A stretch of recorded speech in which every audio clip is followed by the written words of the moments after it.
Bonjour à tous, j'espère que vous allez bien, j'espère que votre mois de septembre s'est très bien passé. On va voir ensemble quelles sont les énergies pour le mois d'octobre. Il s'agit de lecture générale, donc je vous invite à regarder la lecture qui concerne votre signe, mais aussi votre ascendant, votre signe lunaire. Je mettrai un lien sous la vidéo pour que vous puissiez calculer tous ces signes, hein, c'est à partir de votre thème astral. Pour faire cette guidance, eh bien, j'utilise mes jeux. Je suis la créatrice de 4 oracles. Donc, j'utilise l'oracle de cristal, le petit oracle de l'intuition, l'oracle des symboles de vie et le petit oracle des créatures mythiques et légendaires. Ces 4 oracles, eh bien, vous pouvez les retrouver sur mon site internet www.centredénergie-boutique.com. Allez, on passe tout de suite au tirage. Hello les Verseaux, voici votre guidance pour ce mois d'octobre. Alors j'espère que vous allez bien. Alors on va voir un premier message avec le petit oracle des anges. Et ici c'est espace sacré. Nous, tes anges gardiens, t'entourons d'une lumière émeraude, rose et dorée. Oublie tes soucis et tes inquiétudes et entre dans l'espace sacré d'amour et de guérison. Voilà, retournez à l'intérieur dans votre espace sacré, là où c'est doux, là où c'est rose, doré, là où il y a de l'amour et là où se fait aussi votre guérison. Voilà, vous êtes entouré par vos anges gardiens, ils veillent sur vous et ils vous aident. Ils vous aident. Allez, un petit message aussi du petit oracle des créatures mythiques et légendaires. Et ici, on a la carte du Sphinx. Comme le sphinx égyptien, tu as la force physique d'un lion, mais aussi la capacité de raisonner. Utilise ces deux forces en harmonie. Corps et esprit sont liés. Bien voilà, hein, c'est pas tout miser sur la force physique ou même tout miser sur le raisonnement. Utilisez les deux. Voilà, utilisez autant le corps que l'esprit parce qu'ils sont liés. Allez, voyons quelles sont les énergies du mois d'octobre pour vous les Verseaux. Alors, avec l'oracle de cristal, on va voir 4 cartes. Alors, ici, on a la gratitude. On a les doutes aussi. Il y a un choix. C'est peut-être pour ça que vous avez des doutes. Donc, ça nécessite un peu de réflexion. Hein, comme on vous disait ici, utilisez aussi votre tête. Et le challenge à dépasser, ça sera la carte de l'échec qui le représente. Je vais rajouter une carte quand même. Et c'est la détente. Donc voilà, ici, on voit qu'au cours de ce mois d'octobre, il y aura quand même des situations pour lesquelles vous allez ressentir de la gratitude. Vous allez être joyeux, heureux pour ce qui se passera, pour les énergies du mois. Voilà, il y a quand même du positif dans ce mois d'octobre. Ou en tout cas, on vous invite à être dans la reconnaissance pour tout ce qui va bien, tout ce qui fonctionne bien. C'est ce qui vous permet finalement d'en attirer davantage. Reconnaître qu'il y a quand même des choses qui vont bien dans votre vie vous permet de vous sentir mieux à l'intérieur, hein, vous permet de ressentir un peu plus de bien-être finalement, plutôt que les malaises, plutôt que les soucis, hein, surtout qu'on vous demande de revenir à cet espace sacré, à oublier les soucis et les inquiétudes. Être dans la gratitude vous permet justement de moins vous focaliser sur les soucis et les inquiétudes et de prendre plus en considération ce qui est positif, ce qui fonctionne bien, toutes vos réussites, qu'elles soient petites, qu'elles soient grandes, peu importe. Le principal, c'est de se concentrer sur ce qui va bien pour pouvoir finalement l'amplifier hein, par vos pensées, par vos émotions, l'amplifier, le nourrir, le faire grandir et en attirer davantage dans votre vie. Donc, on vous dit vraiment d'être dans cette attitude-là de gratitude, ce qui vous permet d'élever vos vibrations et d'attirer beaucoup plus rapidement ce que vous voulez. Tout ce qui vibre finalement sur la même fréquence que la gratitude. On voit que vous allez vous remettre un petit peu en question parce que ici, il y a des opportunités qui peuvent se présenter à vous et vous aurez des choix à faire. Hein. Et donc, du coup, s'il y a des choix à faire, vous allez peut-être un petit peu être dans le questionnement intérieur, la remise en question, peut-être même pour certains les hésitations ou les doutes. Bien, ça n'est pas grave. Hein. Prenez le temps qu'il vous faut pour faire la part des choses, pour bien réfléchir, pour peser le pour et le contre, utilisez votre mental, mais aussi écoutez votre cœur dans les choix que vous allez faire, dans les décisions que vous devez prendre. Le principal, c'est aussi d'écouter ce qui se passe dans votre cœur, comment ça se passe quand vous vous envisagez, quand vous vous imaginez ou quand vous vous visualisez dans telle ou telle situation. Si par exemple on vous fait une proposition et que vous ne savez pas si c'est bon pour vous d'aller dans cette direction-là, imaginez-vous en train de, je ne sais pas, de vivre cette situation et voyez ce qui se passe dans votre cœur ou dans votre corps. Quel type de ressenti vous avez? Est-ce que c'est plutôt joyeux? Est-ce que c'est pétillant? Est-ce que votre cœur s'ouvre? Est-ce que vous ressentez de la chaleur, des frissons, etc. Ou est-ce qu'au contraire, ça se ferme, votre cœur se serre, vous sentez un malaise intérieur, vous vous sentez mal? Voilà, il faut voir un peu quels sont vos ressentis. Ça va vous aider à prendre la décision ou les décisions qui sont bonnes pour vous. Dans tous les cas, on vous dit toujours de décider ce qui est bon pour vous et pas forcément pour les autres. Voilà. Essayez hein, autant que possible, bien entendu, après si la décision que vous prenez doit impliquer plusieurs personnes, il faut essayer de contenter tout le monde. Mais si c'est plutôt vous que ça implique, si c'est votre bonheur futur qui dépend de cette décision, vraiment prenez une décision en fonction de vous et de ce que vous voulez dans votre vie. Sans peur de devoir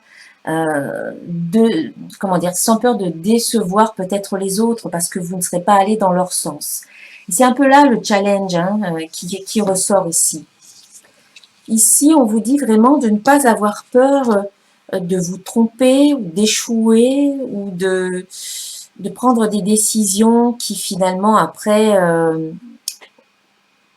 comment dire, là, il ne faut pas avoir peur d'échouer ou peut-être de réussir, hein, qui est l'autre côté de la pièce, hein, l'autre côté de la médaille. Parfois, on a peur d'échouer, mais parfois, on a peur de réussir et ce sont les deux côtés d'une même médaille ici. Donc, quelque part, on vous demande d'avoir un autre regard hein, sur qu'est-ce que c'est l'échec. Est-ce que c'est si dramatique que ça?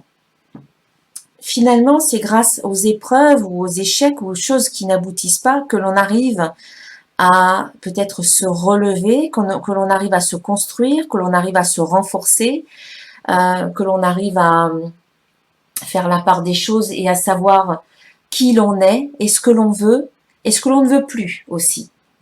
Donc quelque part, s'il y a des choses qui n'arrivent pas dans votre vie, c'est que peut-être il y a quelque chose de mieux qui va arriver après. Et qu'il ne fallait pas que vous obteniez ce que vous souhaitiez. Peut-être que ça n'était pas si bon pour vous, hein, peut-être que vous le pensiez, ou alors peut-être que ça n'était pas le bon moment. En fait, tout simplement, on vous demande d'avoir un regard positif sur les situations qui, à première vue, ne semblent pas si positives que ça. Peut-être que si vous n'arrivez pas à avoir un regard positif dans un premier abord, essayez de rester au moins dans la neutralité. Essayez voilà, de ne pas porter de jugement sur une situation qui vous semble peut-être négative au départ. Essayez de laisser passer un peu de temps pour voir un petit peu ce qui se dégage de cette situation. Parce qu'avec le temps qui passe, on peut s'apercevoir que grâce à cette situation-là, eh bien, vous avez pu finalement prendre conscience que ce qui vous convenait mieux, c'était autre chose. Et peut-être que c'est là-dedans que vous pouvez vous épanouir vraiment. ou peut-être qu'une situation est arrivée à une fin ou a été un échec, une situation, une relation, mais peut-être qu'après cette relation, vous avez pu rencontrer votre âme sœur ou la personne qui vous correspond vraiment, vous voyez? Et c'est avec le temps qui passe que vous pouvez vous rendre compte que finalement, c'était ce qu'il fallait, c'était ce qu'il vous fallait, c'était ce qu'il y avait de mieux pour vous. Donc en fait, on vous dit de vous détendre, voilà, de ne pas vous crisper, de ne pas vous soucier, de ne pas tout de suite vous alarmer s'il y a quelque chose qui prend une autre tournure, de vous détendre, voilà, tranquillement, de prendre un peu de temps pour vous, de rester un peu dans la neutralité, voire peut-être d'envisager les choses de façon positive. Si c'est difficile au début d'être positif par rapport à une situation qui est vraiment délicate ou qui peut sembler négative, restez neutre. Le tout, c'est de ne pas être dans un jugement négatif. Essayez d'être neutre et de voir ce qui se passe. Et vous verrez au bout d'un moment si oui ou non c'était quelque chose de bon pour vous. Et dans tous les cas, une épreuve vous permet de comprendre des choses sur vous-même, de comprendre comment vous fonctionnez, vous permet d'observer là où vous avez des points faibles et ça vous permet de vous renforcer à ce niveau-là. Ça vous permet aussi de voir quelles sont certaines croyances négatives ou limitantes qui peuvent se dégager de cette situation. Donc il y a toujours quelque chose de positif qui peut en ressortir et sur lequel vous allez pouvoir travailler. Voilà, donc restez quand même positif dans tous les cas. Détendez-vous, prenez du temps pour vous, relaxez-vous. On vous parle de détente ici, c'est allez, relax. Il ne faut pas prendre tout au pied de la lettre, il ne faut pas tout prendre trop au sérieux non plus. Est-ce que c'est vraiment important? Demandez-vous, est-ce que c'était si important? Est-ce que dans 5 ans, ça sera encore important? Si ça n'est pas le cas, dites-vous alors que vous pouvez un peu lâcher prise, que vous pouvez relâcher un peu les tensions aussi. Alors, on a la confiance ici qui sort. Vérité aussi.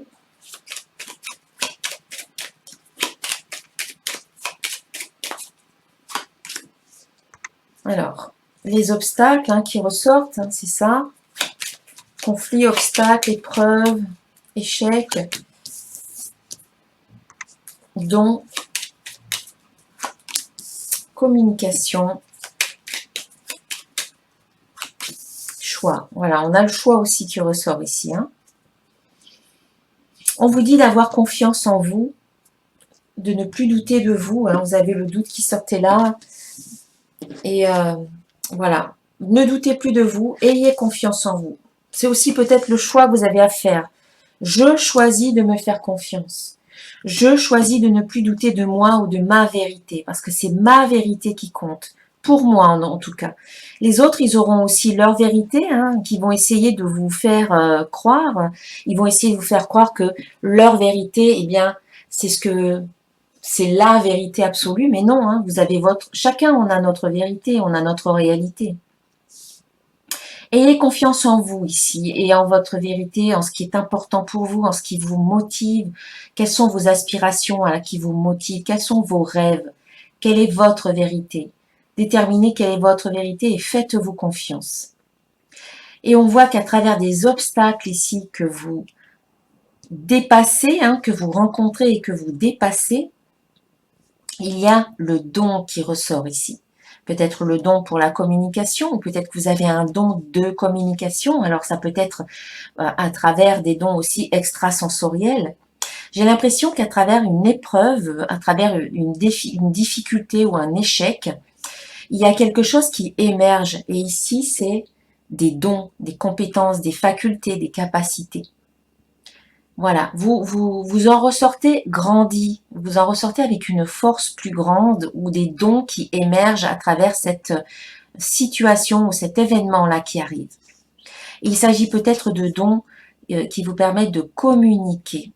Alors, soit vous avez des dons de communication claire, vous êtes un orateur, vous savez parler, vous faites des conférences, vous découvrez le don de la parole, peut-être de la parole guérisseuse. Ou alors, ce sont des dons peut-être de voyance, vous avez une bonne intuition, vous êtes peut-être médium, etc. Il y a des dons peut-être de ce type-là qui peuvent arriver. En tout cas, on voit effectivement que vous avez un choix à faire.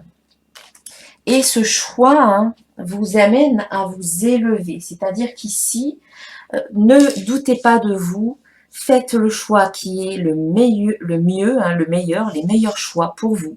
Parce que ces choix, ces décisions que vous allez faire ou prendre vont vous permettre de vous élever. Ou peut-être que pour faire le choix que vous avez à faire, vous devez prendre un peu de hauteur, un peu de distance par rapport à la situation en question. Et être toujours dans la gratitude. Ça va vous aider aussi à y voir un peu plus clair.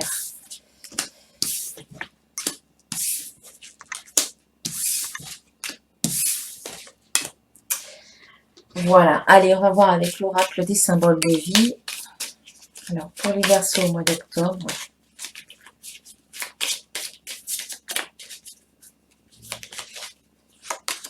Alors, on a encore le doute qui ressort.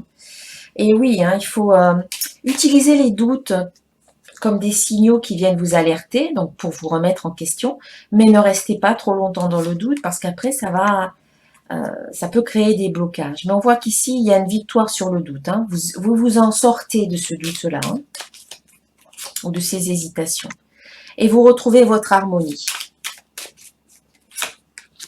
Voilà, vis-à-vis de cet échec. On sent que, oui, l'échec il sort. Donc, il y a vraiment une situation qui, soit ne se déroule pas comme vous le voulez, soit se déroule autrement, ou ne se déroule pas du tout.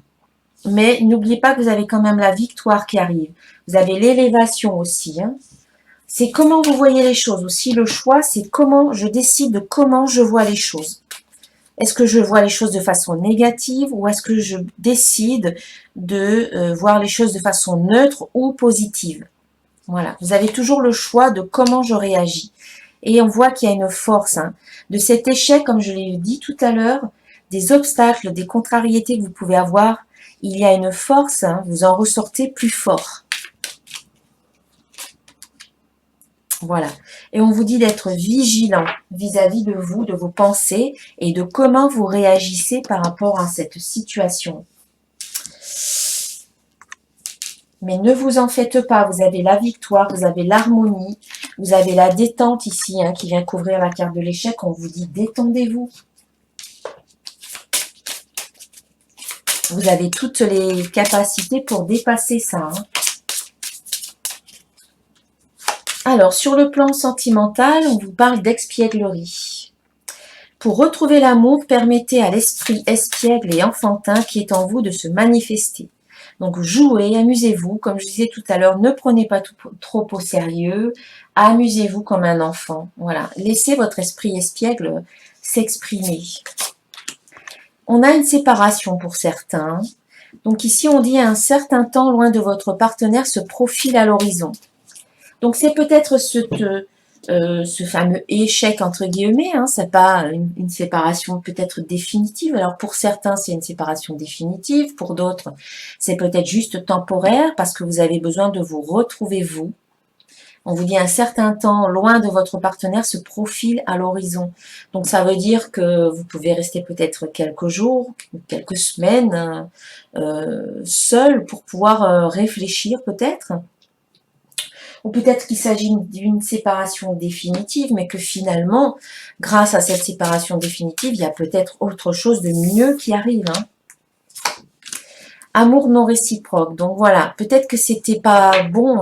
On vous dit qu'ici, il n'y a pas assez d'attrait chimique pour que cette relation puisse durer. Donc du coup, pour certains, il vaut mieux se séparer en sachant qu'ici, il n'y a pas d'amour réciproque plutôt que de vous accrocher à quelque chose, à une illusion, à quelque chose voilà qui est vraiment illusoire, faire semblant que tout va bien et puis c'est pas vrai. Donc il vaut mieux être seul que mal accompagné, comme on dit.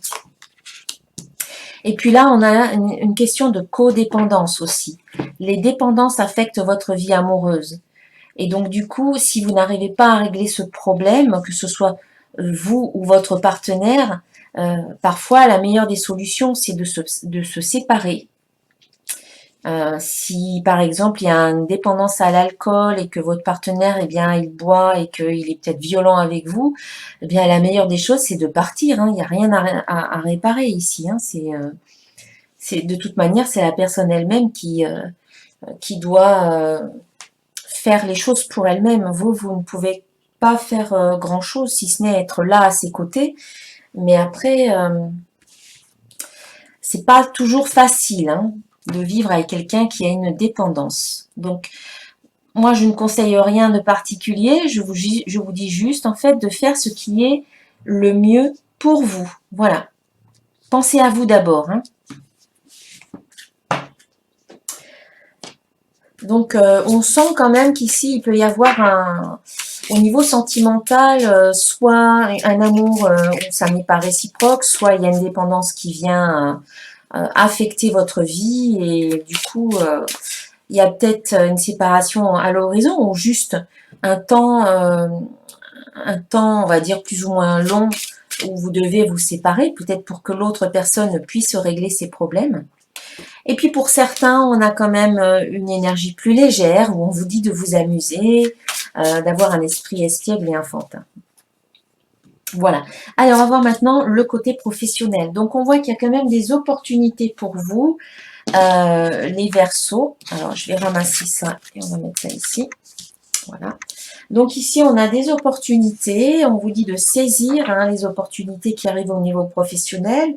Peut-être des offres d'emploi qui arrivent. Et peut-être que voilà, il y aura des choix à faire. Hein. Peut-être un nouveau projet professionnel. En tout cas, on vient vous faire des propositions. Vous saisissez, voilà, peut-être des occasions, des bonnes occasions. On vous dit de peut-être de bien regarder au niveau de votre réseau de télécommunications. Voilà, il y a peut-être des opportunités en lien avec tous les réseaux de télécommunications qui existent aujourd'hui, ou alors qui ont un lien avec des entreprises qui sont dans la communication. Soyez ouverts, voilà, soyez ouverts, observez un petit peu toutes les offres d'emploi qui viennent à vous par le biais des réseaux sociaux, des sites, etc.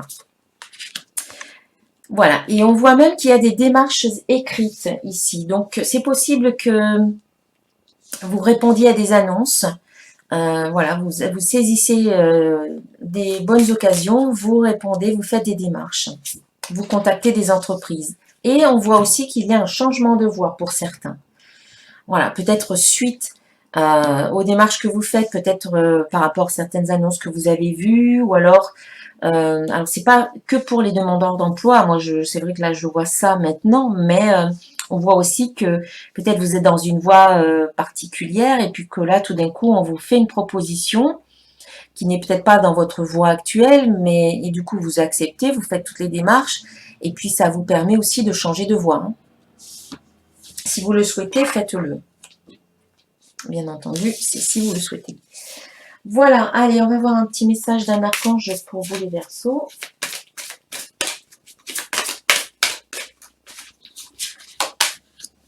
Et c'est l'archange Raziel qui vous parle de compréhension spirituelle. Et il vous dit, je vous apporte de l'information et des symboles ésotériques et je vous aide à comprendre des vérités spirituelles. Donc soyez bien à l'écoute de tous les signes, de tous les messages, de toutes les inspirations que vous pouvez avoir, parce qu'ici, il y a des vérités pour vous. Hein. Voilà, mes chers amis, les Verseaux. Je reste à votre disposition si vous souhaitez une guidance personnalisée. Et je vous souhaite un excellent mois d'octobre. À très bientôt. Namasté. Donc, je vous disais, ça a coupé. Je vous souhaite un excellent mois d'octobre. Et si vous souhaitez une guidance personnalisée, eh bien, n'hésitez pas à me contacter sur mon site internet. Un très bon mois et à très bientôt. Namasté.